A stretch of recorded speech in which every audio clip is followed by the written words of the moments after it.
Bismillahirrahmanirrahim. Assalamualaikum warahmatullahi wabarakatuh. Alhamdulillahirabbil alamin.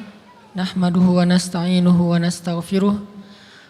Wa na'udzu billahi min syururi anfusina wa sayyiati a'malina. May yahdihillahu fala mudilla lahu wa may yudlil fala hadiyalah. Asyhadu an la ilaha illallah wahdahu la syarikalah. Lahul mulku wa lahul hamdu wa huwa ala kulli syai'in qadir. Wa asyhadu anna Muhammadan abduhu wa rasuluhu la nabiyya ba'dah. Allahumma salli wa sallim wa barik ala sayyidina Muhammadin wa ala alihi wa sahbihi ajma'in. Rabbi syrah li sadri wa yassir li amri wahlul 'uqdatan min lisani yafqahu qawli. Teman-teman sekalian yang dirahmati Allah Subhanahu wa taala, malam ini kita bicara tentang salah satu di antara inti dari iman kepada Allah Subhanahu wa taala. Bisa dibilang hampir semua cabang iman itu intinya adalah sabar. Kita bicara amal soleh apapun dalam Islam, intinya juga sabar. Kita bicara tentang realitas hidup, intinya juga sabar. Dan bahkan kalau kita bicara tentang apa jalan untuk masuk ke surga, banyak. Bisa dengan ibadah, bisa dengan akhlak, bisa dengan ritual, bisa dengan moral, bisa dengan banyak cara untuk masuk ke surga, tapi semua cara itu intinya sama, sabar. Makanya ketika para ulama membahas bab sabar, maka mereka mengatakan bab sabar ini seperti saudara kembarnya bab iman, bab ikhlas. Ikhlas, sabar. Ini dua saudara kembar. Sehingga kalau kita bicara tentang Islam, kita pasti bicara tentang dua hal ini. Pertama ikhlas, kemudian sabar. Ikhlas dan sabar ini nanti menjadi modal kita untuk istiqomah sampai akhir hayat kita. Maka pada malam ini kita akan ngomongin tentang masalah sabar. Walaupun ini bukan tema baru, bukan materi yang saya pikir baru pertama kita dengar. Tapi saya yakin semua kita tetap harus belajar tentang sabar. Karena walaupun 1000 kali kita dengar tentang bab sabar, toh pada kenyataannya kita kadang kalau mau jujur kepada diri kita sendiri, kayaknya kita belum menjadi orang yang penyabar. Syarat menjadi orang yang penyabar bukan sering mendengar wawasan tentang sabar. Baru disebut orang yang penyabar bukan gara-gara dia tahu ayat dan hadis-hadis sabar. Orang yang penyabar itu adalah orang yang sering ngalamin ujian dan dia bisa lewatin ujian-ujian itu, baru disebut penyabar. Walaupun kadang dia nggak tahu ayatnya, walaupun dia nggak hafal hadisnya, walaupun dia nggak tahu wawasan dan ceramah dengan materi tentang sabar, tapi bisa jadi dia lebih penyabar daripada kita yang duduk dalam majelis ilmu tentang bab sabar. Makanya kita butuh terus untuk belajar sabar, di-refresh lagi dengan kajian-kajian kayak gini. Mudah-mudahan dengan sifat sabar kita akan mendapatkan banyak kebaikan dari Allah Subhanahu wa taala. Bicara tentang sabar, kita coba awali dulu dengan tilawah Al-Qur'an, satu pembukaan surat yang isinya persis tentang masalah sabar, yaitu surat Al-Ankabut, surat 29 dari ayat pertama. Surat Al-Ankabut, surat 29 dari ayat pertama.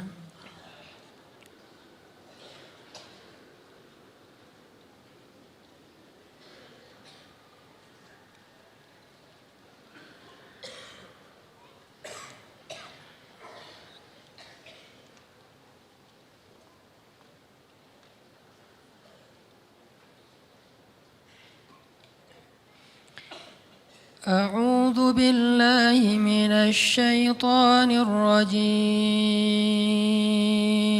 Silakan.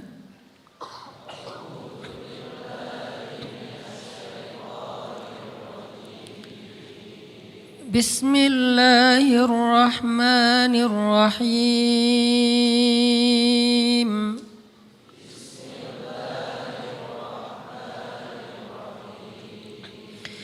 Alif Lam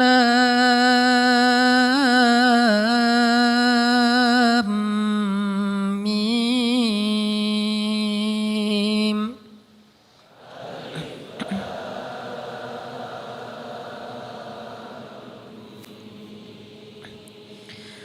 أحسب الناس أن يتركوا أن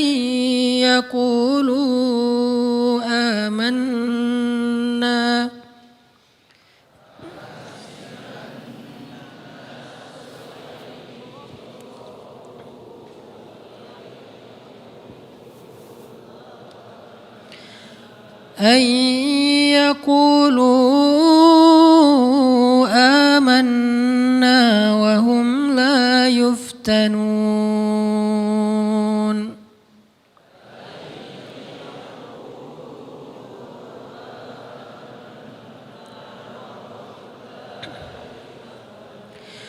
ولقد فتنا الذين من قبلهم فليعلمن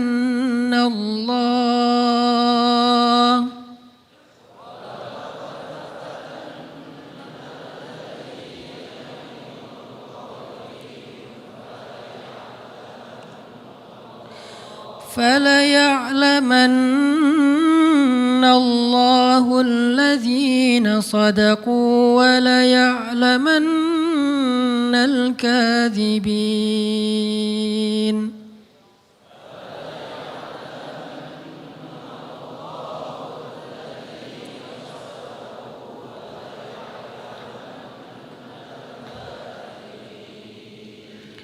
Alif Lam Mim. Apakah manusia mengira akan dibiarkan saja mengatakan kami telah beriman, sedangkan mereka tidak diuji? Dan sungguh kami benar-benar pernah menguji orang-orang sebelum mereka, sehingga Allah Subhanahu wa Ta'ala memperlihatkan siapa orang-orang yang benar keimanannya, dan Allah memperlihatkan juga siapa orang-orang yang pendusta. Terus kita loncat ke ayat 10 surat yang sama. Bismillahirrahmanirrahim.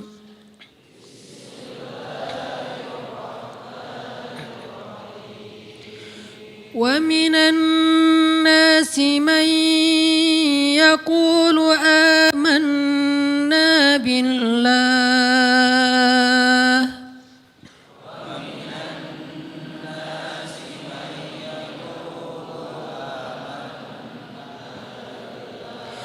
فإذا أوذي في الله جعل فتنة الناس كعذاب الله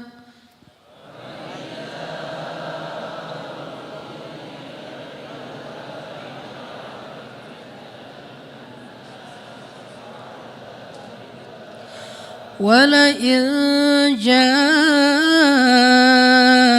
نصر من ربك ليقولن إنا كنا معكم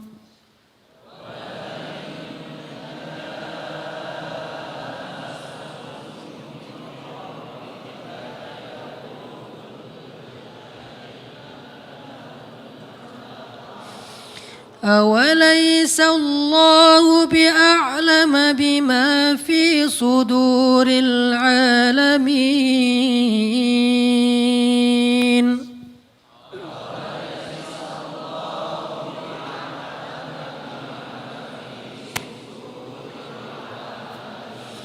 وليعلمن الله الذين آمنوا وليعلمن المنافقين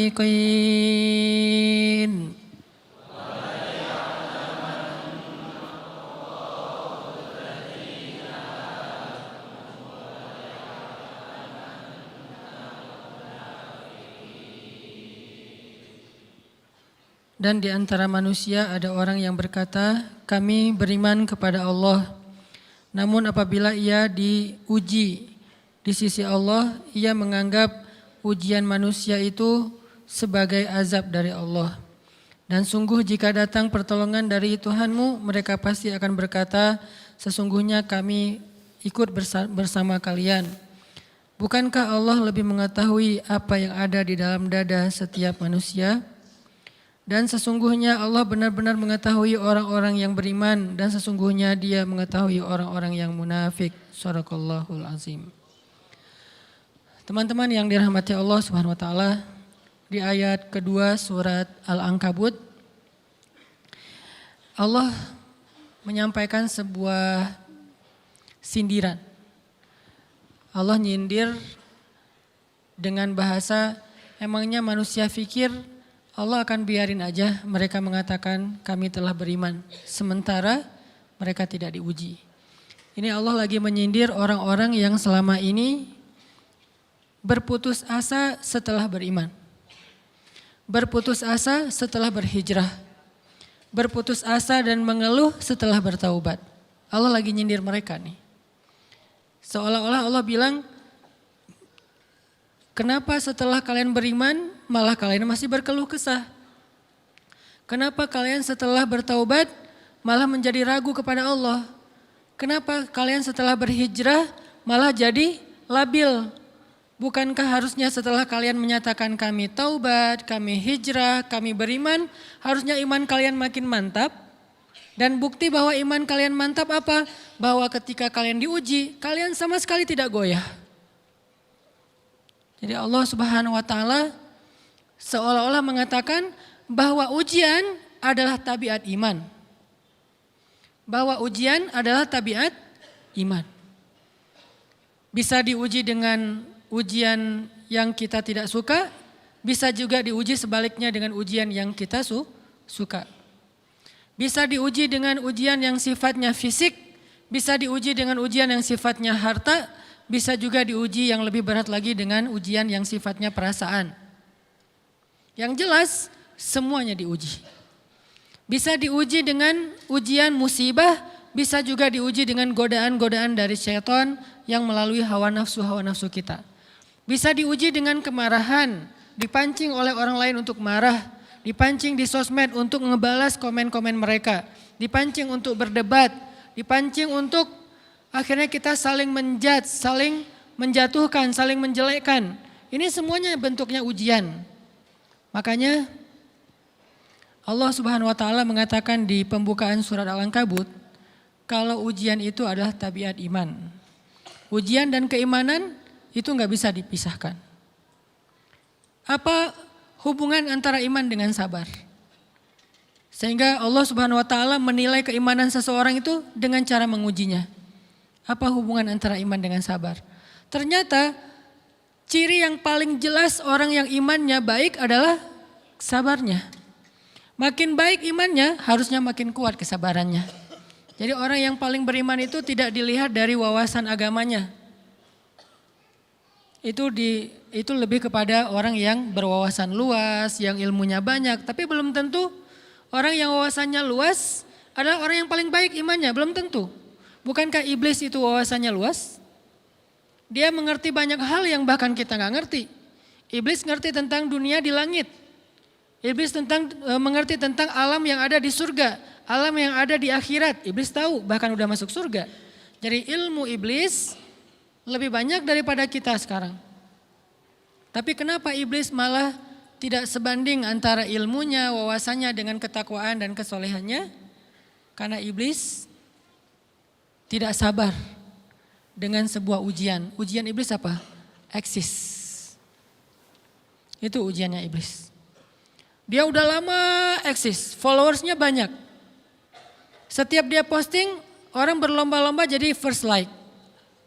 Setiap dia posting, di repost rame-rame. Di YouTube viral, channelnya tuh paling banyak subscribersnya. Iblis. Coba cari nanti di YouTube iblis, ada gak channel? Itu udah viral banget loh, eksis banget. Tiba-tiba datang pendatang baru. Muncul pendatang baru. Pendatang baru ini tiba-tiba melejit. Followersnya langsung nambah, kejar-kejaran akhirnya disalib. Pas lagi kayak gitu dia nggak kuat dengan ujian nama besar, ujian eksistensi, ujian popularitas, ujian siapa yang lebih dihargai, ujian-ujian kayak gitu. Sama kayak kita kadang-kadang ngerasa udah banyak jasa dalam sebuah organisasi, udah banyak jasa dalam sebuah komunitas, udah banyak jasa dalam sebuah lingkungan, masjid, sekolah, organisasi, teman-teman. Kita yang paling sering berkorban. Tapi ternyata yang eksis, yang masuk media, yang masuk TV justru orang lain. Itu kan ujian ya. Nah ini nih yang kadang-kadang ujian namanya zulzilu, diguncang perasaannya. Bukan diuji dengan fisik, kadang-kadang ujian sakit, capek, lelah buat kita bisa kita lalui tuh dalam sebuah organisasi ini. Kita lagi bikin kegiatan sosial, baksos di sekolah dengan OSIS-nya, dengan ROHIS-nya, di kampus dengan BEM-nya, dengan LDK-nya, kita bikin acara baksos. Kan effortnya lumayan ya, kita begadang untuk meeting, kita survei lapangan, kita kerja malah tidur sehari cuma 1,5 jam, 2 jam. Fisik kita lelah, fisik kita capek, kadang sampai sakit. Sampai dirawat di rumah sakit gara-gara kena misalnya tipes gitu, gara-gara kita habis-habisan bekerja, itu buat kita gak masalah. Ujian fisik kita lalui. Dan besok mau ngadain lagi, kita yang paling semangat dan aktif. Gak masalah capek juga. Gak masalah juga kita lelah, gak masalah kurang tidur, gak masalah berjalan jauh, gak masalah. Satu, ujian harta. Kita yang justru nombokin. Kita yang nalangin dulu modal-modal untuk kegiatan-kegiatan tersebut. Kalau ternyata gak tercover dananya, akhirnya gak bisa dibalikin talangan kita, gak apa-apa, kita ikhlas. Kita berkorban dengan harta kita. Butuh apa? Saya bayarin. Butuh apa? Kita lewatin ujian harta. Tapi begitu ujian perasaan, kita udah capek, lelah, kurang tidur, nombokin, nalangin habis-habisan. Ternyata teman kita yang jadi ketua panitia ada kadang cuman masalah itu doang. Atau dia yang jadi PR-nya. Yang namanya PR ketika diliput oleh media kan dia yang muncul mukanya kan. Akhirnya diundang oleh misalnya hitam putih lah atau apalah. Kok dia yang muncul di sana? Atau diundang berdua, tapi sampai di sana dia yang banyak ngomong, kita diam aja. Pulang-pulang pundung. Begitu besok mau ngadain lagi, udah gak mau terlibat. Left group. Kenapa itu terjadi? Ujian zulzilu, perasaan. Itu yang dialamin oleh iblis. Iblis rela banget disuruh beribadah, sujud beribu-ribu tahun, kuat iblis. Kalau kita mungkin jidatnya hitam, kalau iblis mungkin udah kepala-kepalanya hitam, saking rajinnya sujud. Wah, ibadahnya udah ribuan tahun. Iblis disuruh berkorban dengan harta yang dia miliki, dia kasih aja semuanya. Tapi kalau disuruh dia ngalah dari Adam untuk memimpin alamin, menjadi khalifatullahi fil ard, menjadi pemimpin wakilnya Allah di muka bumi, buat iblis ini berat.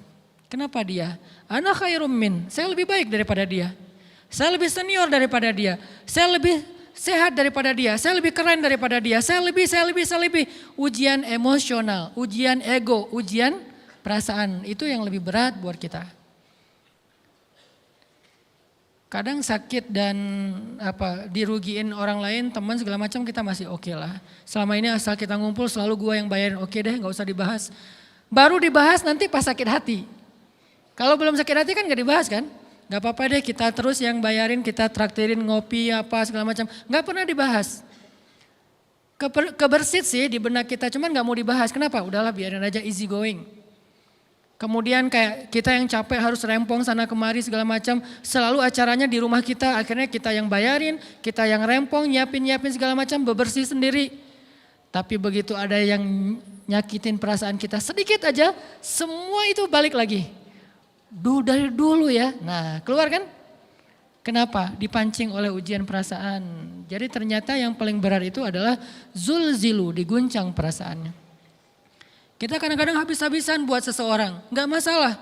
Hujan-hujanan dia yang pakai jas hujan, kita gak pakai apa-apa, gak apa-apa. Sakit-sakitan juga, dikerok dan segala macam, biarin aja. Kalau perlu misalnya kalau bannya lagi kempes dia naik Grab, kita dorong-dorong motor terus cari tempat segala macam sampai tengah malam. Enggak apa-apa deh buat dia. Apa sih yang enggak buat kamu? Begitu dia selingkuh, keluar semuanya. Mulai list report keuangan. Wah, dulu sekian sampai uang receh-receh juga dihitung kan ya. Kenapa bisa kayak gitu? Perasaan kan? Nah, ini nih yang kita coba belajar. Mungkin malam ini kita lebih banyak membahas tentang sabar terhadap ujian perasaan. Karena banyak macam-macam ujian. Nah, gimana kita memanage perasaan kita? Gimana cara kita merecovery perasaan kita dengan bab sabar? Insya Allah nanti akan kita lanjutkan setelah selesai sholat isya. Barakallah. Bismillahirrahmanirrahim. Teman-teman yang dirahmati Allah Subhanahu wa taala, kita lanjutkan tentang masalah sabar.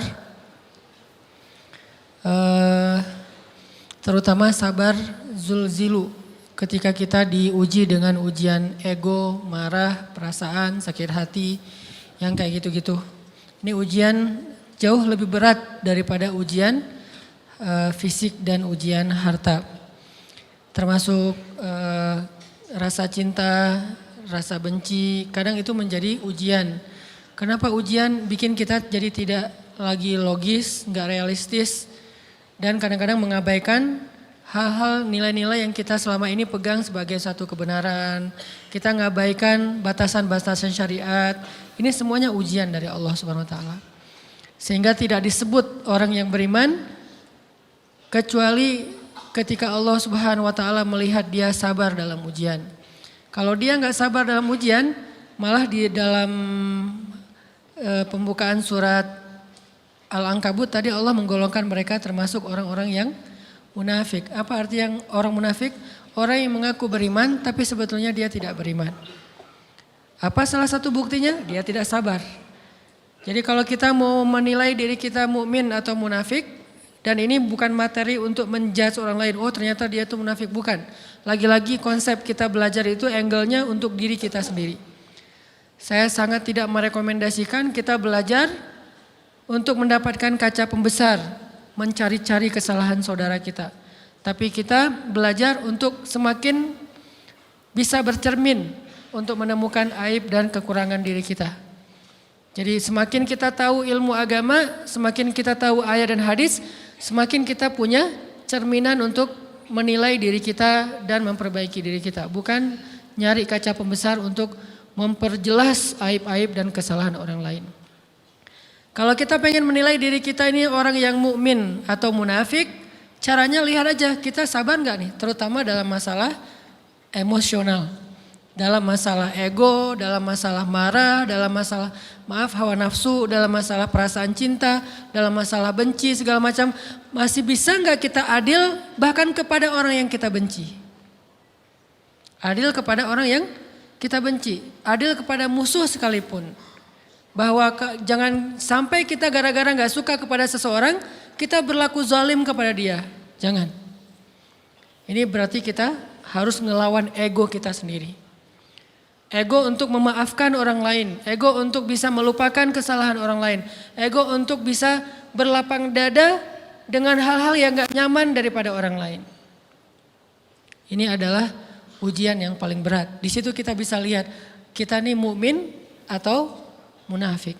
Kalau gak pernah sabar sama sekali dalam masalah ego, dalam masalah emosional, berarti jangan-jangan kita tergolong di antara orang-orang yang kata Allah, wa ma hum bimu'minin. Mereka bukan orang yang beriman. Kata Allah di surat Al-Ankabut, mereka itu adalah wala ya'lamannallahul munafikin, orang-orang yang munafik. Nauzubillah min dzalik. Kalau kita merasa pernah sabar terhadap emosi kita, sekarang kita lihat sesering apa kita sabar terhadap emosi kita. Maka derajat seorang mukmin tergantung tingkat kesabarannya. Ada yang orang sabar hanya kalau disakiti dengan satu kata. Ada yang sabar dengan satu kalimat. Ada yang sabar dengan satu paragraf. Ada yang sabar dibully rame-rame juga dia sabar. Berarti lahum darajatun inda rabbihim. Orang beriman juga bertingkat-tingkat. Dan tingkatan itu tergantung tingkat kesabaran kita dalam menghadapi ujian, salah satunya ujian emosional kita, perasaan kita. Sehingga teman-teman yang dirahmati Allah SWT, salah satu program kita untuk terus mengembangkan diri, program untuk tumbuh, program untuk memperbaiki diri kita di hadapan Allah itu adalah coba kita program dalam sehari aja, terus kita nilai berapa kali kita berhasil ngelewatin ujian emosional. Bukan cuma marah, termasuk cinta, benci, tersinggung, sakit hati kayak gitu-gitu. Berapa kali kita berhasil melewati itu dalam sehari. Gak usah seminggu, sehari aja. Di jalan, sama temen, di grup WA, di IG, di Twitter, di mana gitu. Coba kita lihat berapa kali kita bisa menahan diri kita dan bersabar. Bukan berarti tidak respon ya, bukan berarti pasif. Kita bisa merespon tapi dengan cara yang elegan. Kita bisa merespon tanpa harus memperlihatkan emosional yang meledak-ledak. Bukan berarti ketika disakiti orang, dihina dan segala macam kita diam aja. Gak selalu kayak gitu. Kadang-kadang kita perlu merespon untuk mengklarifikasi, tabayun kalau kata orang-orang yang dalam ilmu fikih. Kita harus tabayun, tapi tabayun dengan marah itu beda. Tabayun dengan mencela itu beda. Sehingga kita mencoba menahan diri berpikir, aduh capek kalau gitu. Tapi kan ini bagian dari pembelajaran. Makin terbiasa kayak gitu, terbiasa elegan, maka otomatis jadi nggak terlalu repot lagi. Kan awal-awal bersikap pengen yang bijaksana, yang elegan, yang dewasa, itu kan kadang-kadang harus diusahain ya. Karena belum mengkarakter. Harus mikir dulu gimana ya sikap yang paling dewasa, gimana ya sikap yang paling bijaksana, gimana ya sikap yang paling wise, gimana ya sikap yang paling elegan, masih mikir. Tapi setelah berkali-kali kita latihan, lama-lama itu menjadi spontanitas kita. Dan kalau udah bisa kayak gitu, insya Allah kita sudah mulai meniru nih akhlak Nabi Muhammad SAW. Ini ujian perasaan banget. Kalau tadi saya ngasih contoh diselingkuhin itu sebetulnya cuman bercanda ya. Karena diselingkuhin ini pastinya bukan ujian, tapi musibah. Pengkhianatan ya, tidak ada tempat. Gimana kita ngelawan perasaan kita kalau lagi kayak gitu? Gimana kita ngelawan perasaan kita kalau lagi diuji? Gimana cara kita bersabar? Karena iman dan sabar itu bisa dibilang satu paket. Nggak disebut orang beriman kalau nggak sabar. Dan insya Allah orang yang sabar itu adalah ciri-ciri orang beriman. Gak mungkin disebut orang beriman kalau gak sabar. Kita pikir memang iman itu hanya ucapan. Kalau iman itu cuma ucapan, inna sholati wa nusuki wa mahyaya wa mamati lillahi rabbil alamin, gampang. Kalau iman itu cuma ucapan, hasbiyallah wa ni'mal wakil, gampang. Kalau iman itu cuma ucapan, la haula wa la quwata illa billah, gampang. Kalau iman itu cuma ucapan iyyaka na'budu wa iyyaka nasta'in, gampang. Tapi Allah mengatakan wa ma hum bimu'minin. Ahasiban nasu ayyutraku ayyaqulu amanna wa hum la yuftanun. Emangnya cukup dengan hanya mengatakan kami telah beriman lalu tidak diuji? Ternyata iman adalah sabar dalam ujian. Jadi nggak mungkin orang disebut beriman sementara dia tidak sabar, sementara dia emosional, sementara dia temperamen, sementara dia orangnya meledak-ledak, sementara dia orangnya mengeluh, sementara dia orangnya berputus asa. Nggak mungkin. Karena ulama mengatakan la tayasu, jangan berputus asa. Fa innal ya's laisa min akhlaqil muslim atau mu'min. Karena sesungguhnya keputusasaan bukan di antara akhlak orang yang beriman. Orang yang beriman itu tidak pernah berputus asa. Serumit apapun masalah kita, kalau kita punya yakin sama Allah bahwa Allah ala kulli syai'in qadir, maka kita pasti akan punya harapan. Kalau kita yakin bahwa Allahu Akbar, sebesar apapun masalah kita, Allah lebih besar daripada masalah kita kan? Bukankah kita mendengar Allahu Akbar, Allahu Akbar. Ada gitu yang lebih besar daripada Allah? Harusnya kita tidak pernah berdoa kepada Allah sambil mengatakan ya Allah saya punya masalah besar. Itu sama aja dengan kita ngeledekin Allah. Sama aja kayak kita datang ke teman kita bilang gini, saya mau pinjam duit. Enggak akan banyak kok, saya tahu kamu kalau kebanyakan kamu gak akan sanggup. Kan gak mungkin kita ngomong gitu kan ya. Saya lagi banyak hutang nih, saya mau minta tolong sama kamu. Insya Allah saya gak akan minta seutuhnya. Saya tahu kamu juga kurang duitnya. Saya minta dikit-dikit aja lah. Kan gak gitu kan cara kita minta tolong. Sama aja kita doa, ya Allah saya punya masalah besar. Ngomong ke Allah punya masalah besar. Kalau kita ngomong ke manusia kayak gitu wajar. Tapi ke Allah, ya Allah saya punya masalah kecil nih. Apa? Ada hutang sedikit, berapa? 100 M. Allah kan ghaniyun, maha kaya. Jadi jangan pernah mengatakan 100 M itu besar di hadapan Allah. Kita ngeremehin Allah banget. Bukankah Allah maha kaya? Jangan pernah mengatakan bahwa musibah kita, ditinggalkan orang yang kita cintai, dibully seluruh dunia, itu besar di hadapan Allah. Bukankah Allah cukup buat kamu, kata kamu? Inna sholati wa nusuki wa mahyaya hasbi Allah ni'mal wakil. Jadi Allahu Akbar. Sehingga kalau kita berdoa, ya Allah saya punya sedikit masalah.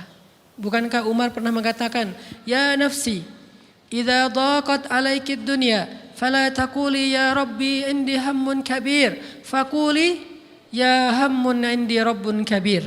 Wahai jiwaku, kalau kamu merasakan kesempitan, kegalauan, bingung, sakit, jangan pernah kamu mengatakan ya Rabbi saya punya masalah besar. Tapi katakanlah, wahai masalah, saya punya Rabb yang maha besar.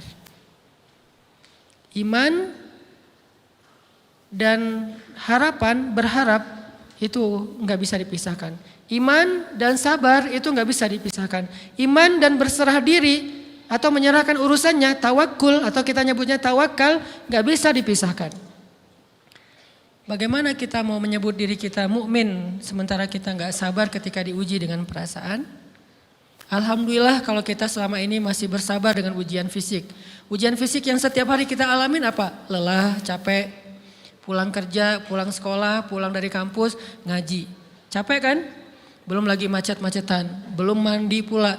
Dari tadi pagi, dari semalam kurang tidur dan segala macam. Lelah, capek, ngantuk. Kadang-kadang sampai drop kesehatan kita. Kita bisa laluin itu. Enggak apa-apa, capek-capek juga, yang penting saya pengen belajar. Jalan nih jauh-jauh, ada yang dari Sumedang, ada yang dari Lembang, ada yang dari Banjaran, dari mana-mana datang pengen ngaji. Jarak jauh nggak apa-apa, macet nggak apa-apa, lelah nggak apa-apa, habis duit nggak masalah. Tapi sampai di sini kesenggol dikit aja sama teman kita dalam ucapan mungkin, dalam ekspresi kadang-kadang kita senyumin nggak dibalas senyum, atau mungkin hal-hal sepele. Itu bikin seolah-olah amal kita yang udah habis-habisan tadi jadi berkurang sampai habis pahalanya. Ujian perasaan. Kadang-kadang datang ke sini nggak ada rasa tidak nyaman sedikit mungkin dengan teman kita atau dengan orang yang di sebelah kita. Akhirnya kita merasa tersinggung, akhirnya kayak jadi berlebih-lebihan. Di tangga, di pintu, pas keluar, di tempat wudhu, di mana. Hal sepele sebetulnya, tapi mengganggunya bukan fisik kita. Yang terganggu bukan harta kita, tapi yang terganggu perasaan kita nih. Rasa nyaman kita yang terganggu. Seolah-olah hilang semuanya. Jadi gak berarti. Ini namanya ujian teman-teman. Mudah-mudahan kita bisa istiqomah dalam masalah perasaan ini. Pertanyaan sederhananya adalah gimana sih cara kita menghadapi itu? Saya juga lagi belajar, ini bukan kata saya ya, tapi saya coba merangkum dari beberapa hadis, dari beberapa ayat. Mudah-mudahan ini jadi semacam tips dari Allah, dari Rasul, cara kita supaya lebih sabar dalam menghadapi ujian, khususnya ujian perasaan. Pertama, saya mengambil dari hadis riwayat yang diriwayatkan dari Abu Hurairah, hadis Hasan. Nabi SAW mengatakan, "Ma yazalul bala'u bil mu'mini wal mu'minati fi nafsihi wa waladihi wa malihi hatta yalqallaha ta'ala wa ma alaihi khati'ah." Tidaklah seseorang selesai diuji, baik dia laki-laki orang yang beriman atau perempuan yang beriman, baik itu ujiannya terjadi pada dirinya atau melalui anaknya atau melalui hartanya. Artinya ujian harta, ujian fisik, ujian perasaan. Sampai dia bertemu dengan Allah dan dia tidak punya dosa. Apa maksud dari hadis ini? ujian itu tidak akan berakhir kecuali kalau dosa kita sudah habis. Allah akan menguji kita terus untuk membersihkan diri kita dari dosa. Sehingga yang harus kita coba bangun awareness dalam diri kita kalau lagi diuji, Allah pengen membersihkan dosa saya nih. Sehingga kita ridho dengan ujian, bukan ikhlas ya. Kalau ikhlas ibadah, kalau ujian ridho, rela. Saya ridho ya Allah walaupun ini berat. Saya ridho ya Allah walaupun saya berharap Engkau beri jalan keluar. Saya ridho ya Allah walaupun saya berharap ditolong oleh Allah. Tapi tetap ridho diberikan ujian itu sambil berdoa diberikan jalan keluar, ditolong, diberikan keajaiban. Cuman gak mau mengeluh. Dan berdoa meminta jalan keluar bukan mengeluh, itu ibadah. Berdoa itu ibadah dalam Islam. Sehingga Allah suka banget sama hamba yang berdoa. Allah suka dengan hamba yang curhat. Nabi itu kalau lagi curhat, doanya aja bisa berjam-jam cuma doa doang tuh. Kayak hadis Aisyah pas lagi cemburu malam-malam kan. Aisyah lagi tidur, ini jatah malamnya Aisyah. Tiba-tiba dia nyari-nyari raba-raba, Nabi gak ada, dicari di kamar mandi gak ada. Biasanya Nabi sholat di sebelah Aisyah. Wah curiga nih jangan-jangan ke rumah si fulan. Dicari ke rumahnya, ditelepon gak aktif mungkin lagi dicas, datang ke rumahnya. Ketuk pintu. Hafsah, Nabi di rumah kamu enggak? Enggak Aisyah, beneran. Cari ke rumah Sofia. Sofia, Nabi di sini enggak? Enggak, beneran. Cari ke rumah Maria. Maria di sini enggak Nabi? Enggak. Kemana ya Nabi? Rumah istri-istri yang lain enggak ada. Pas balik ke rumahnya, ngelewat masjid, ngelihat Nabi lagi sujud di Masjid Nabawi, di mihrab. Dan Aisyah mendengar Nabi menangis sambil berdoa. Dan sujudnya itu seperti membaca 1 juz Al-Quran. Dan itu isinya doa nangis. Robbi. Jadi kalau kita katakan gak usah banyak berdoa sama Allah, malu. Justru Allah suka kepada hamba yang berdoa. Justru sebaliknya kalau kita jarang berdoa atau enggan berdoa, buat Allah itu orang sombong. Allah gak suka hamba kayak gitu. Kamu gak butuh saya, sama kayak kita lagi ada masalah, punya teman yang punya kelebihan harta, terus kita kayak bingung gitu nyari kesana kemari pinjaman, dia gak dikasih tahu. Pas dia tahu dari orang lain, dia ngomong apa? Kamu gak nganggap saya ya? Emangnya saya bukan teman kamu? Kok kamu punya masalah keuangan tapi saya gak dikasih tahu, malah saya tahunya dari orang lain, tersinggung kan? Kalau teman kita aja tersinggung, apalagi Allah.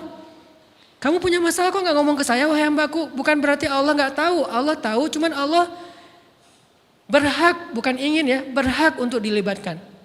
Allah berhak untuk dicurhatin. Allah berhak untuk dijadikan tempat kita untuk habis-habisan menangis dan melampiaskan masalah kita kepada Allah dalam bentuk curhat-curhat dan doa. Sehingga kalau kita berdoa, ya Rabbi, Allah langsung inni qarib, mendekat Allah kepada kita. Jadi teman-teman yang dirahmati Allah, kalau kita punya masalah, kita coba bangun awareness, oh Allah pengen membersihkan dosa-dosa saya nih. Terus kita berdoa, ya Allah bantu saya, ya Allah tolonglah saya, istighfar. Saya kadang-kadang ngerasa nih, kalau ada dosa, ada kesalahan, ada kekeliruan yang saya lakukan misalnya gitu, kalau saya nggak kuat istighfarnya, bentar lagi akan diuji sama Allah. Ujinya macam-macam, alhamdulillahnya ujiannya masih ketahan. Pasti diuji sama Allah. Kalau istighfarnya nggak kuat, taubatnya tuh nggak kuat, langsung diuji sama Allah. Dan saya langsung sadar, oh benar berarti yang tadi ini lagi dihapus sama Allah nih. Perkencang lagi, perkuat lagi istighfar. Kenapa? Karena kalau istighfar kita kuat, berarti kan dosa kita dihapus dengan istighfar ya. Otomatis ujian kita durasinya berkurang. Makin kuat istighfar, makin berkurang. Kalau istighfarnya udah mantap, udah selesai, Allah cabut tuh ujian kita. Diganti dengan kebaikan. Jadi teman-teman kita coba sadari, oh kalau Allah menguji saya, emang saya banyak dosa. Sebelum kita mencari kambing hitam, nyalah-nyalahin orang lain, sebelum kita marah kepada orang lain, kadang wajar kita marah kepada orang lain gara-gara ucapannya, komennya, teks dari dia, wajar. Tapi sebelum itu marah dulu kepada diri kita atas dosa dan kesalahan kita yang baru saja kita lakukan. Atau yang dulu kita lakuin dan belum benar-benar kita tinggalkan. Kalau kita ngerasa banyak dosa di masa lalu sebelum kita taubat, hijrah, berarti mungkin itulah alasan kenapa sekarang kita diuji setelah hijrah. Kenapa agak-agak harus jungkir balik setelah kita hijrah. Kenapa harus sedikit berdarah-darah setelah kita hijrah. Anggap aja itu untuk mengkifarat, membersihkan dosa-dosa kita yang telah lalu. Supaya apa? Supaya kalau kita pulang kepada Allah, kita pulang dalam keadaan bersih. Dan itu pasti akan menjadi orang yang paling beruntung. Daripada nanti diberesin di akhirat, mending diberesin di dunia kan. Soalnya kalau diberesin di akhirat itu lebih berat. Akhirat itu perlakuannya beda dengan di dunia. Di dunia kalau kita salah akan dibalas oleh Allah. Kalau kita belum taubat, dibalas oleh Allah sama. Tapi di akhirat ukurannya beda. Sehingga heran ya, kalau ada orang yang merasa beruntung lolos dari hukuman dunia, dia pikir dia udah lolos dari hukuman Allah. Mending dia beresin deh di dunia daripada nanti di akhir berlarut-larut. Itu bahaya banget. Kalau buat saya pribadi dan saya yakin teman-teman juga kayak gitu, gak mau ada masalah di akhirat, mending masalah di dunia aja. Tapi masalah di dunia juga kita gak mau berlarut-larut, pengen cepat dimudahin sama Allah. Caranya istighfar, istighfar, istighfar. Tidaklah Allah memberikan kepada kita ujian kecuali salah satu alasannya pengen menghapuskan dosa. Idza kathurat dzunubul 'abdi walam yakun lahu min amalin liyukaffiraha fabtalahu Allahu bil hazan liyukaffiraha. Kalau seorang hamba banyak dosa dan dia enggak cukup amal untuk mengkifarat dosa-dosanya, Allah akan menguji dia dengan rasa sedih, dengan rasa kecewa, dengan rasa berat, sakit hati untuk mengkifarat dosa-dosanya. Itu yang kita bangun, sehingga kalau ada masalah sama orang lain, kita memperbaiki diri dulu. Bukan sibuk dengan kesalahan dia terus menerus yang gak mau kita maafin. Misalnya ada teman kita nih, jadi clash sama kita. Hal pertama yang kita bangun, astagfirullahaladzim saya banyak dosa nih. Tapi kan yang salah dia, ya tapi mungkin dia gak akan mengatakan kalimat itu, gak akan bersikap kayak gitu kalau kita gak punya dosa. Allah sengaja mengutus dia untuk menguji kita lewat kata-katanya, lewat perilakunya, karena kita punya dosa. Jadi penyebab pertama diuji itu bukan teman kita yang salah, itu penyebab kedua. Memang dia salah dan itu harus kita akui, realistis lah. Dia salah, dia gak pas, dia gak bijak, dia apa. Oke, tapi yang mentakdirkan dia salah kepada kita, Allah Subhanahu wa taala. Kenapa Allah takdirkan gitu? Karena kita masih punya banyak dosa. Allah kirim kita ujian, bisa manusia, bisa alam, bisa dalam diri kita sendiri. Itu semuanya adalah cara Allah untuk menguji kita dan membersihkan dosa-dosa kita. Ini yang kita bangun pertama. Yang kedua, kata Nabi di dalam hadis Bukhari, "May yuridillahu bihi khairan." Yang terkenal kan yufaqihu fiddin, itu yang terkenal. Ternyata ada dua modelnya. Ada may yuridillahu bihi khairan yufaqihu fiddin. Siapa yang Allah pengen kasih dia kebaikan kebaikan, Allah akan buat dia mengerti halal dan haram. Itu berarti Allah sayang sama dia. Ini satu model hadis. Ada model yang kedua, mirip redaksinya. May yuridillahu bihi khairan yusib min. Hadis Bukhari. Siapa yang Allah pengen ngasih dia kebaikan, Allah uji. Hah? Kok gitu caranya? Ternyata kayak gitu rahasianya. May yuridillahu bihi khairan, may yuridillahu bihi khairan. Siapa yang Allah pengen ngasih dia kebaikan, Allah kasih dia musibah atau ujian. Kenapa bisa seperti itu Ustaz? Fa inna ma'al usri yusra, inna ma'al usri yusra. Seolah-olah Allah bilang di dalam ayat itu, kalau kalian mau dapat kemudahan, biasanya lewatnya kesusahan dulu. Kalau kalian pengen dapat keberuntungan, biasanya dapatnya kerugian dulu. Tapi keberuntungan dan kerugiannya pasti gak sebanding. Keberuntungannya jauh lebih besar daripada kerugiannya. Kerugian itu kayak modal doang, DP. Jadi kalau kita mau dapat kejutan dari Allah, Allah kasih kita DP. DP-nya apa? Ujian. DP-nya musibah. DP-nya rasa gak nyaman. Itu DP tuh. DP terhadap apa? DP dari Allah terhadap hadiah-hadiah besar yang Allah pengen ngasih ke kita setelahnya. Cuman banyak orang yang menolak DP ini. Sama kayak kita misalnya. Kalau kita mau ngasih dia hadiah, kita kasih dia kayak kejutan dulu. Dia lagi ulang tahun nih, disiram air dulu. Setelah itu dikasih hadiah-hadiah yang mahal. Rela gak disiram air demi hadiah? Rela, udah siramin lagi aja. Kalau setelahnya ada hadiah. Yang kita gak rela, kalau setelah disiram, disuruh bersih-bersih sendiri dan gak dikasih apa-apa, kan gak rela tuh. Berarti ini bab iman, yakin gak kalau Allah tetap ngasih hadiah? Kan sabar dan iman itu ternyata tahu aman, kembar. Kalau kita yakin Allah ngasih hadiah setelah ngasih kita DP ujian, ya kita akan sabar. Gak apa-apa deh, bentar lagi mau dikasih hadiah, digini-giniin juga gak masalah. Dibully, diapain sama Allah, biarin aja. Ya Allah saya sabar, kan bentar lagi mau dikasih hadiah nih. Ini masalah yakin. Tapi kalau kita gak yakin, apa sih maunya Allah gitu kan. Begitu kalimat ini keluar, maka yang muncul setelahnya adalah mengeluh, berputus asa, dan gak akan sabar menghadapi ujian.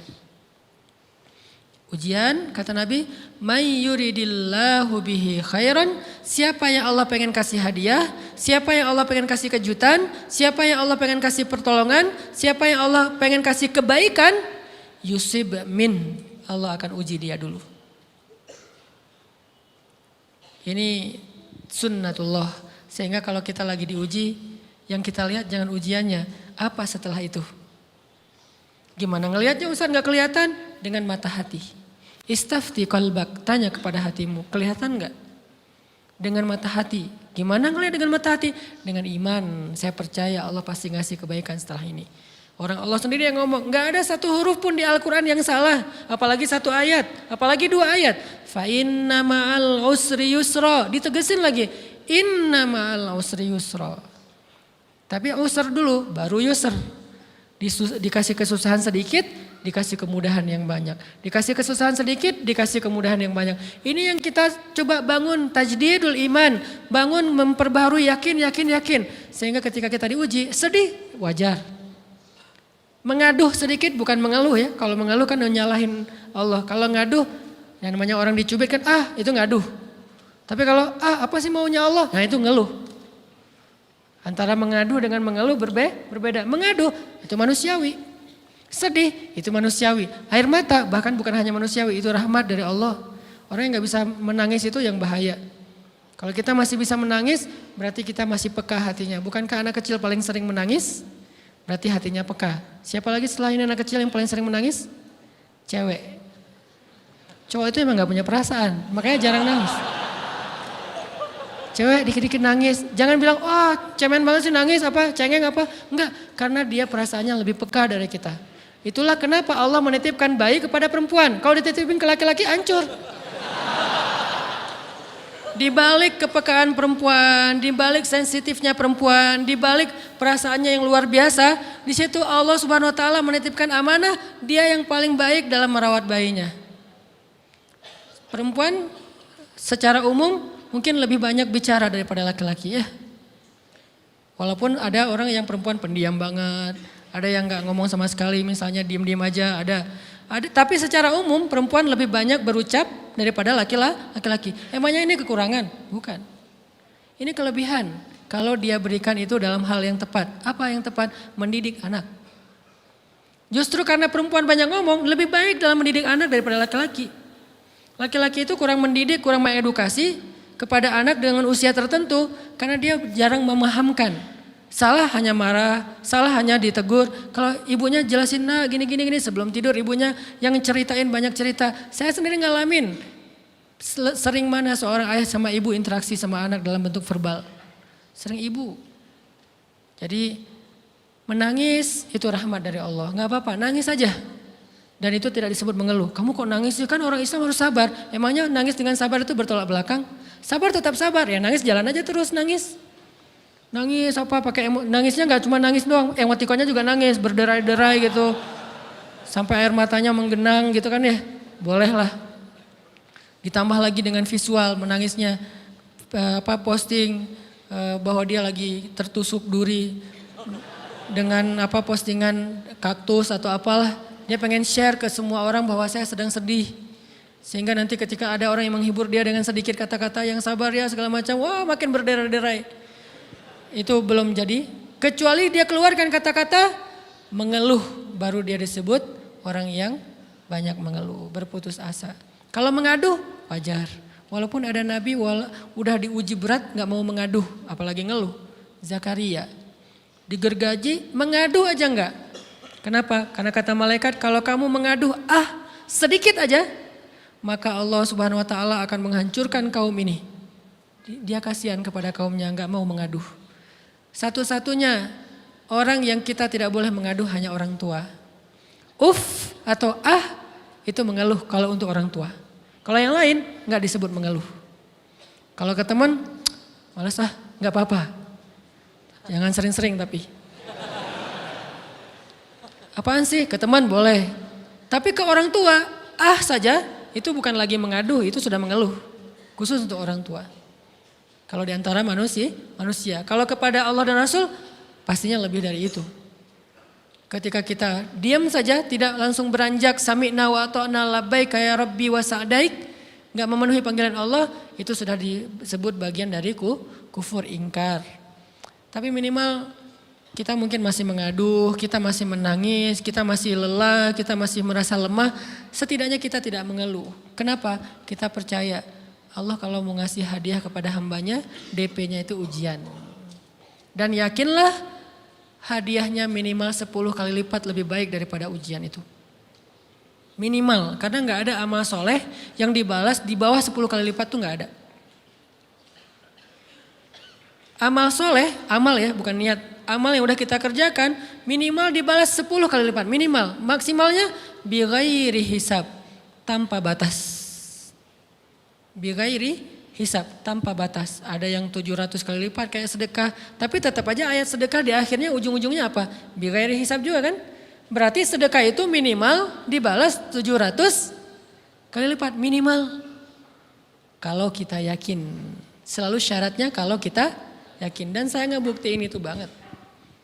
Saya pernah ngalamin lagi jalan-jalan di sebuah kota yang ada becak kayuhnya, becak sepeda gitu ya. Jalan terus saya bilang, Pak berapa ongkosnya? 20.000. Udah naik aja 20.000. Karena kita keliling-keliling kota, ternyata saya jadi kasihan sama dia 20.000. Kasihan kan 20.000 dibayar keliling kota walaupun pas mampir beberapa tempat mungkin dia dapat tips ya. Tapi saya nggak tega gitu, dia cerita tentang anaknya lagi sekolah, apa segala macam, makin bikin baper kan. Pas selesai, saya kasih dia 100.000. Dari 20.000 dikasih 100.000 karena kasihan. Dan saya yakin, nggak mungkin sedekah itu sia-sia. Kan Nabi bersumpah kan, demi zat yang jiwaku di dalam genggamannya, tidak berkurang harta karena sedekah. Demi Allah kata Nabi, nggak berkurang harta karena sedekah. Berkurang harta karena belanja? Ya. Berkurang harta karena pacaran? Banget. Modal banget kan? Apalagi buat cowok. Tapi berkurang harta karena sedekah? Gak mungkin kata Nabi. Demi Allah gak berkurang harta karena sedekah. Berkurang harta karena istri? Enggak. Karena memberi kepada istri itu pahalanya lebih gede daripada sedekah. Makanya ngemodalin pacaran setelah nikah itu tumbuh berkah. Modal pacaran sebelum nikah itu apes. Jadi kalau pengen modal nih, ngemodalin cewek, traktir, ngapa-ngapain, bayarin, jangan sebelum nikah. Sebelum nikah jadi orang pelit aja, nggak apa-apa. Tapi setelah nikah, jor-joran ngasih, apalagi yang, bayarin semuanya. Kenapa? Pahalanya lebih gede daripada sedekah. Bahkan lebih gede daripada infak fi sabilillah. Seorang suami memberi nafkah istri, itu pahalanya terkadang lebih besar daripada kita berinfak untuk fi sabilillah, untuk korban perang. Saya heran kalau ada orang sedekahnya rajin tapi ke istrinya kikir, aneh, berarti dia nggak ngerti konsep. Padahal memberi kepada istri itu selama itu kebutuhan pokok ya, dan sedikit entertain, nggak apa-apa asal nggak berlebihan, itu luar biasa. Makanya saya kalau jalan sama istri yang yang mana? Itu yang Onit suka. Oh ya, Onit suka. Kasih aja. Kenapa? Minta ini. Kasih. Selama ada kan kenapa nggak dikasih kan ya? Nanti Allah ganti. Makin rajin kita ngebayarin istri kita, ngebelanjain istri kita, makin Allah ngasih yang kita nggak pernah duga-duga. Sampai istri kita cemburu sama kita. Kok kamu duitnya banyak banget sih? Kan gara-gara aku sering ngasih ke kamu. Ya udah sini lain lagi. Mau ditransfer berapa gitu kan ya? Saya ngasih 100.000 ke si bapak. Dan saya yakin teman-teman sedekahnya pasti lebih dari itu karena 100.000 saya sebut. Kalau 1 juta ke atas saya nggak mau nyebut, malu dong, ria ya.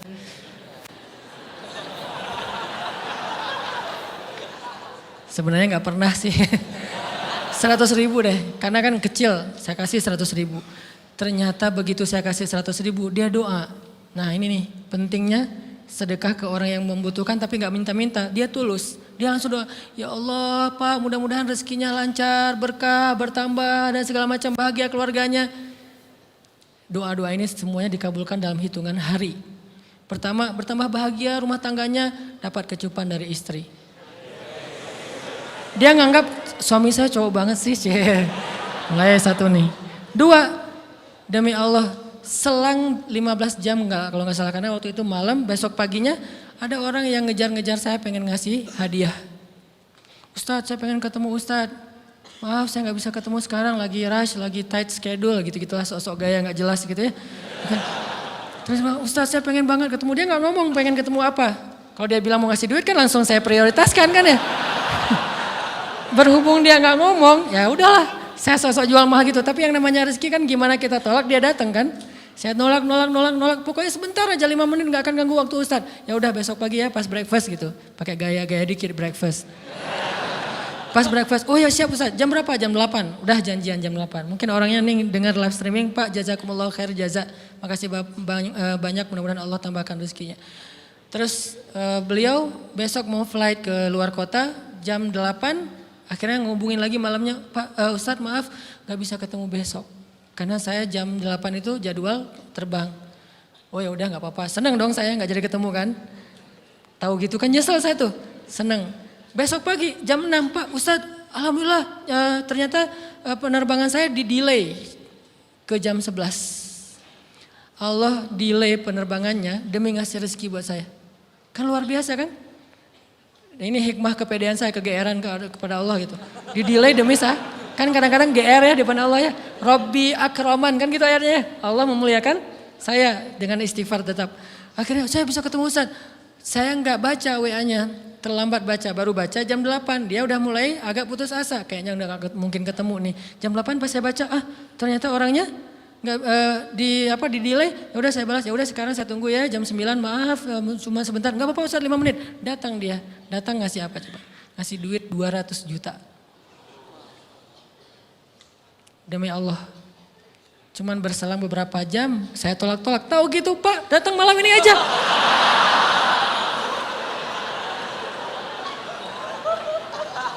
Harusnya malam itu juga saya cari orangnya. Kalau perlu saya yang nyamperin Bapak. Sherlock, saya kejar. Manusia gitu banget ya. Tapi Masya Allah di situ saya jadi tahu, oh doa orang itu lebih akurat, lebih mantap, lebih diijabah daripada doa saya. Mungkin bukan karena sedekah, tapi karena doa setelah sedekah. Ya Allah dan segala macam dimudahkan sama Allah. Itu luar biasa loh. Saya nggak percaya, saya pikir main-main. Orang nih iseng kayaknya pengen ketemu doang, pengen selfie. Ternyata pas saya cek, ditransfer, di capture, Ustadz udah ditransfer. Saya, jangan-jangan nih jebakan Batman gitu ya. Nyari-nyari sana segala macam. Alhamdulillah ternyata emang niat baiknya pengen, alhamdulillah saya terkesan, saya dapat hidayah lewat Ustadz segala macam. Sekarang saya pengen membalas jasa Ustadz walaupun kecil 200 juta. Untung saya nggak kaget dan kemudian pingsan. Pak 200 juta stroke kan ya bahaya, lebih mahal dari 200 juta. Ini keajaiban ya teman-teman. Jadi kita tuh, saya kan sering bilang keajaiban itu terjadi tergantung tingkat iman. Bukan saya udah soleh banget enggak. Saya belajar terus untuk yakin deh sama Allah. Modal kita tuh kan gini sebetulnya kan. Duit kita tuh banyak loh teman-teman. Cuman gak disimpan di bank, gak disimpan di saku. Disimpannya di sisi Allah. Bedanya apa sih? Kenapa kita kalau disimpan di bank tenang? Saya lagi punya duit banyak dari 100 juta. Di mana? Di bank. Aman. Kenapa kalau disimpan di saku aman, tenang? Kenapa kalau disimpan di Allah nggak tenang? Kenapa kalau disimpan di Allah kita bilang nggak punya duit? Ini kan nggak fair sama Allah, nggak punya duit nih. Siapa bilang nggak punya duit? Kan ada Allah, tinggal minta sama Allah. Tapi nggak ada wujudnya. Tapi kan ada janjinya. Bukankah janji Allah lebih kuat daripada wujud? Bukankah iman harusnya lebih mantap daripada sesuatu yang konkret yang kita lihat? Ada duitnya di sisi Allah. Kenapa nggak dikasih? Karena kita belum butuh.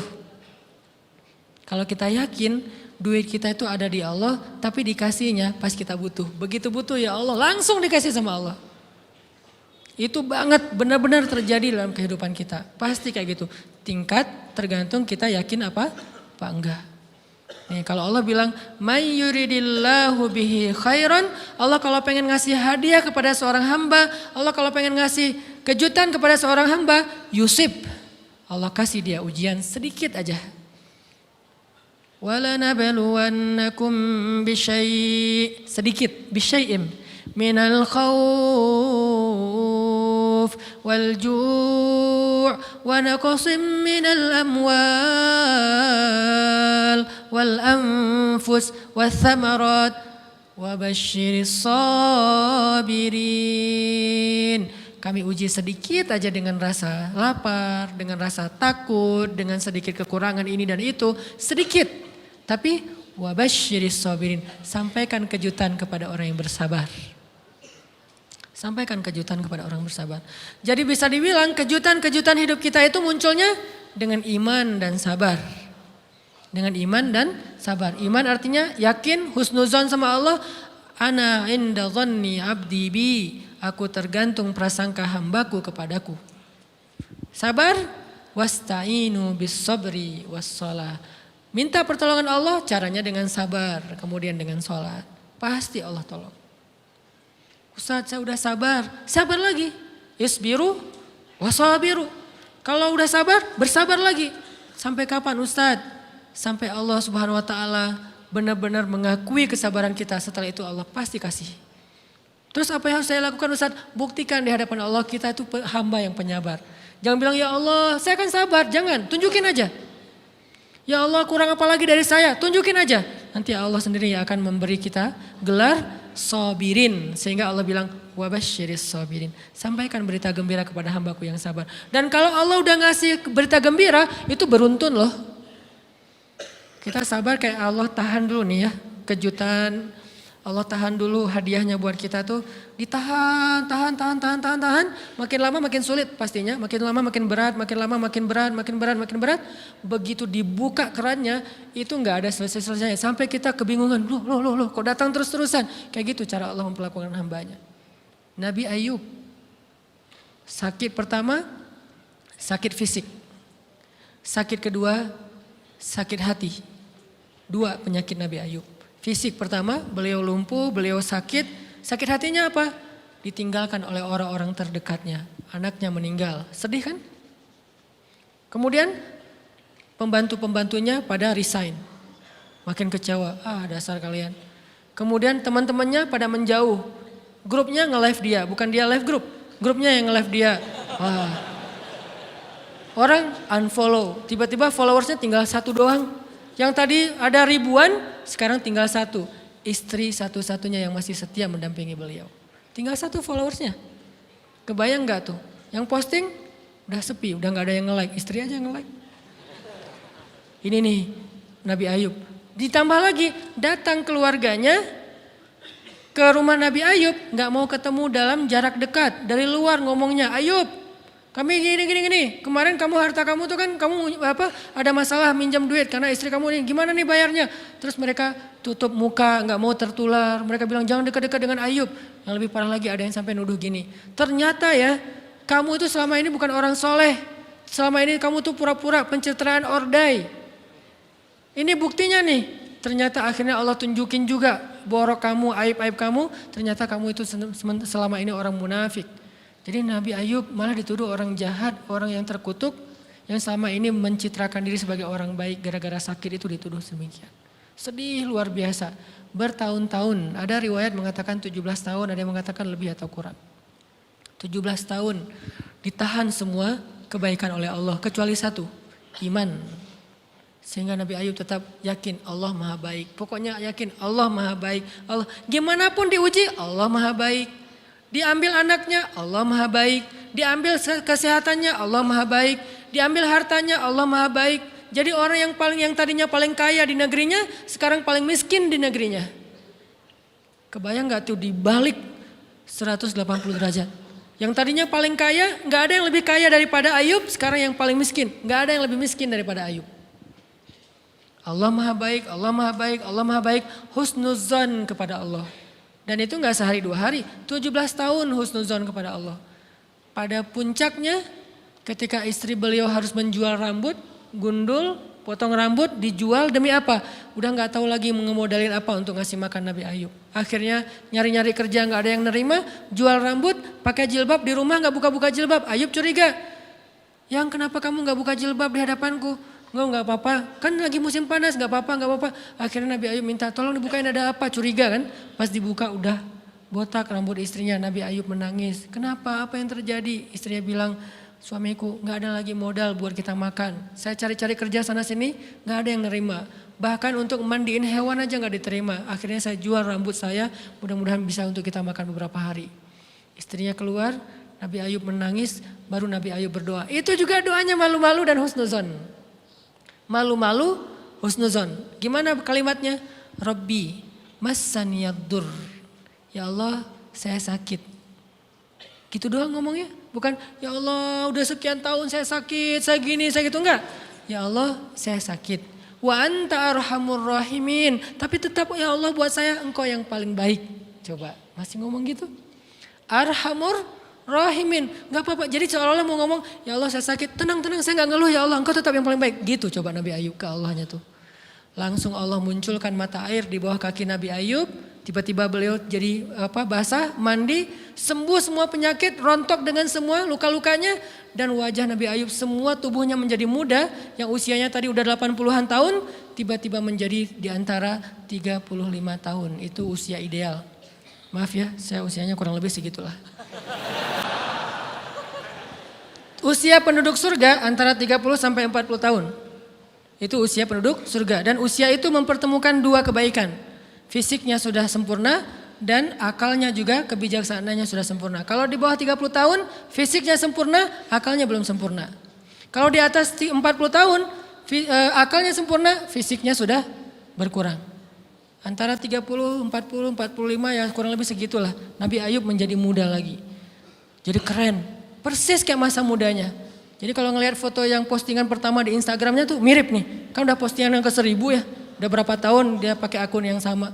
Wah mirip dengan yang dulu. Istrinya datang. Begitu datang, astagfirullahaladzim. Ada cowok keren di rumahnya. Tapi mirip Ayub. Cuman gak mungkin ini Ayub. Langsung nyari Ayub. Di mana Ayub? Kata Ayub, saya Ayub suami kamu. Enggak kamu bukan Ayub. Suami saya itu udah tua. Suami saya sakit-sakitan. Kamu bukan Ayub. Mirip sih. Akhirnya saya Ayub. Apa buktinya kamu Ayub? Ditunjukkan buktinya oleh Nabi Ayub. Apa buktinya? Nabi Ayub menyampaikan beberapa kenangan mereka berdua di masa lalu yang gak ada yang tahu kecuali mereka berdua. Itulah pentingnya kita menyimpan kenangan.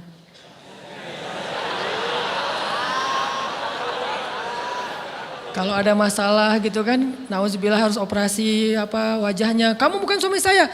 Ada buktinya apa? Ada satu hal yang cuma kita berdua yang tahu. Kalau perlu jangan satu hal, banyak hal ya. Cuman kita doang yang tahu. Orang lain nggak tahu. Pas disebut itu benar, tidak ada yang tahu masalah itu kecuali kita berdua. Akhirnya dipeluk Nabi Ayub ngajak istrinya untuk mandi di mata air yang sama. Istrinya mandi langsung muda lagi. Setelah itu Allah SWT beri mereka harta yang sangat banyak. Lihat kalau Allah udah buka, pertama fisiknya disempurnakan lagi. Kemudian Allah turunkan air hujan, diturunkan hujan bukan air. Hujannya dinar dan dirham. Di belakang rumah Nabi Ayub itu ada tempat penampungan gandum gitu kan. Ada 2 tempat penampungan. Turun hujan pertama dinar. Sampai penuh penampungan gandum dengan dinar, koin-koin dinar yang 1 dinar mungkin harganya sampai 3 juta. Turun banyak, kemudian turunnya lagi dirham. Penuh, turun lagi di atas atap-atap beliau sampai rumah Nabi Ayub dipenuhi dengan dinar dan dirham. Ini apa? Nabi Ayub kaget. Setelah itu istrinya hamil. Setiap tahun ngelahirin 13 anak Nabi Ayub yang sudah Allah wafatkan. Lahir setahun satu. Wajahnya, karakternya, namanya semua persis seperti yang sudah Allah ambil. Seolah-olah mereka belum meninggal tapi mereka hanya pergi dan kembali lagi. Dibalikin semuanya. Dan Nabi Ayub lebih kaya berpuluh-puluh kali lipat daripada sebelum beliau sakit.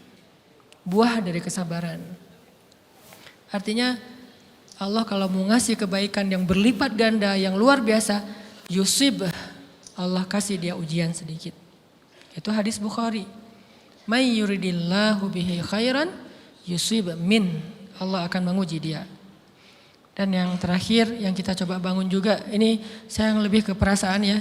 Kalau amaliyahnya mungkin ustadz-ustadz lain mengajarkan amal riyadhah buat sabar segala macam. Ini lebih ke perasaan. Satu, kita yakin emang kita layak dikasih hukuman kayak gini, emang kita banyak dosa. Jangan terlalu besar kepala, saya nggak layak dihukum, saya nggak layak diperlakukan kayak gini. Kalau manusia ke kita wajar kita ngomong kayak gitu. Saya nggak layak diperlakukan kayak gini sama dia, oke. Tapi oleh Allah layak banget karena emang kita banyak dosa. Makanya kalau kita nggak kuat lama-lama digituin, banyak istighfar. Yang kedua, husnuzon, lebih keperasaan nih. Oh Allah pengen ngasih saya kejutan, sabar, sabar, sabar. Sampai kapan? Sampai Allah benar-benar melihat kesabaran kita. Yang ketiga, nah ini juga lebih keperasaan. Allah itu kalau kangen kepada kita, ngasih kita ujian.